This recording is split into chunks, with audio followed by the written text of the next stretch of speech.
Kumusta lang, Papang? Nakatulog na po, Tay. Napainom ko na rin yung mga gamot niya. Sino mo ba talaga si Mang Roger, bossing? Oo nga, bossing. Bigla nilang lilitaw dito pagkatapos manggugulo. Sa pagkakaalam ko, dati silang magkasosyo sa panaderya. Hindi lang ganun yun, Nando. Dati silang matalik na magkaibigan. Bossing, kung dati pala silang matahit na magkaibigan, bakit ngayon parang mortal na magkaaway na yung turingan nila? Ano nangyari? Sinubukan nila magtayo ng bakery. Hati sila. Ito na ngayon ang Lucky Bake Shop. Dahil gusto nilang mapakain ng mura at masarap na tinapay ang mahihirap. Dito nila naisipang gawin ng Lucky Pandesal. Dinisenya para sa mga magsasaka at manggagawa ng kapos ang pera para makabili ng pinakamasarap at nakakabusog na tinapay.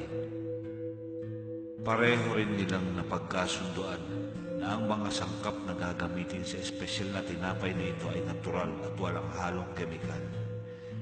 Sa totoo lang, matagal ng pangarap ng Papang ang makagawa ng ganitong klaseng tinapay na may puso para sa mahihirap.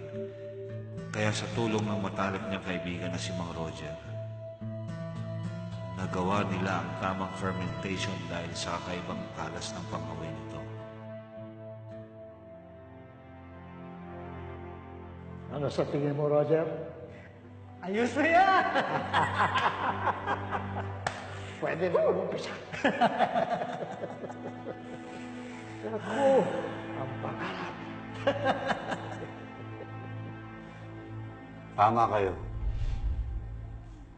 Si Mang Roger ay parang si Takbo.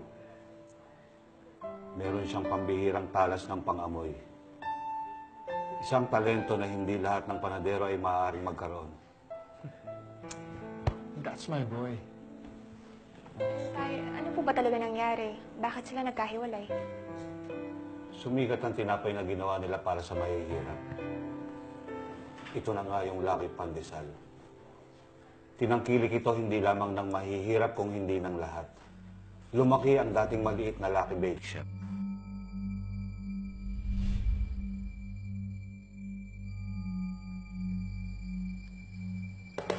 Ano ito? Hindi mo sinunod ang recipe? Anong ibig mong sabihin hindi sinunod? Nilagyan mo ng artificial ingredients na ginagawa lang sa mga pabrika. Hindi natin kasi kakayanin na yung lahat ng mga kabi-kabilang order ng Lucky Pandesal kapag hindi natin gagamitan yan. Masyadong matagal yung paggamit ng natural na ingredients eh. At saka isa konti lang naman eh. Hindi na mahalata yun. Hoy, isang malaking pandaraya yung ginagawa mo, Roger. Ha? Kaya naging espesyal ang Lucky Pandesal dahil hindi natin ginagamitan ng artificial na ingredients. Yun ang dapat natin sinusunod. Masyado nga matagal yung fermentation. Tsaka lahat naman ng mga panidrida gumagamit na ng artificial ingredients eh. Hindi na pandaraya yun. Kasi ba kailangan natin kumita ng malaking pera? At saka kailangan pa rin natin ang gumamit ng mga preservatives. Bukod sa artificial ingredients, nilagyan mo pa ng chemical ingredient itong mga tinapay. Kasi naman, Javier... Ano kasi? Hindi natin dapat pinakakain ng tao yan.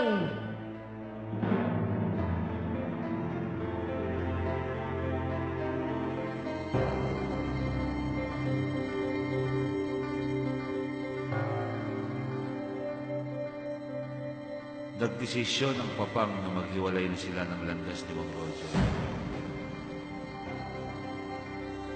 Ano ibig sabihin nito, Javier? Kailangan na natin tapusin ang pagsasama natin, Roger. Hindi na tayo naniniwala sa pinaglalaban ng isa't isa. Magkaiba na tayo ng prinsipyo sa iisang daigdig ng pamilya. Hindi mo pwedeng gawin sa akin ito. Malaki ang nagawa ko sa pagpapalago ng Lucky Bake Shop ito. Ako ang gumawa ng Lucky Pandesal. Dalawa tayo. Huwag mo sosolohin.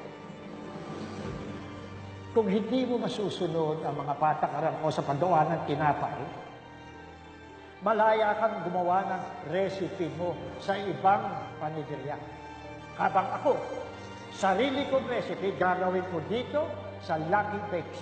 Hindi ko na nga masusunod ang gusto mo. Kailangan kong kumita ng maraming pera.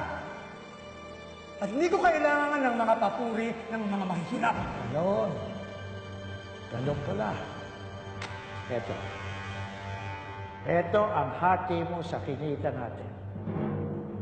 Hinati ko sa dalawa dahil hindi ako naniniwala sa panlalabang ng tao. Alam, Roger,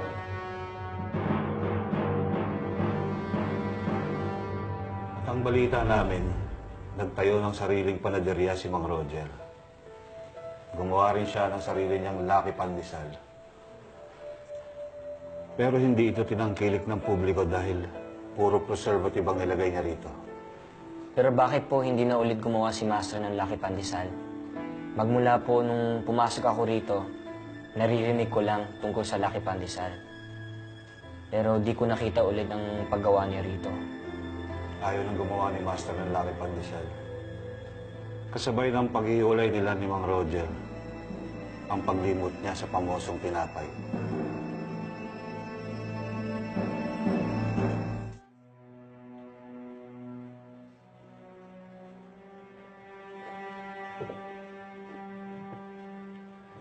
Sino yung kasama mo?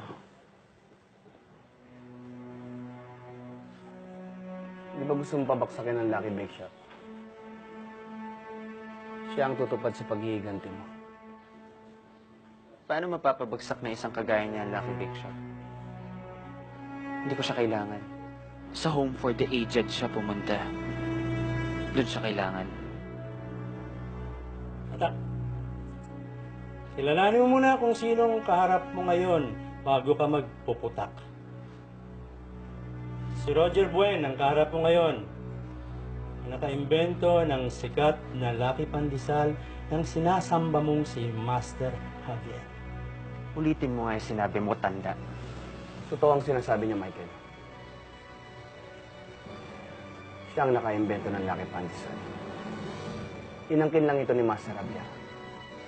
Given na totoo ang sinasabi niya, paano natin siya magagamit?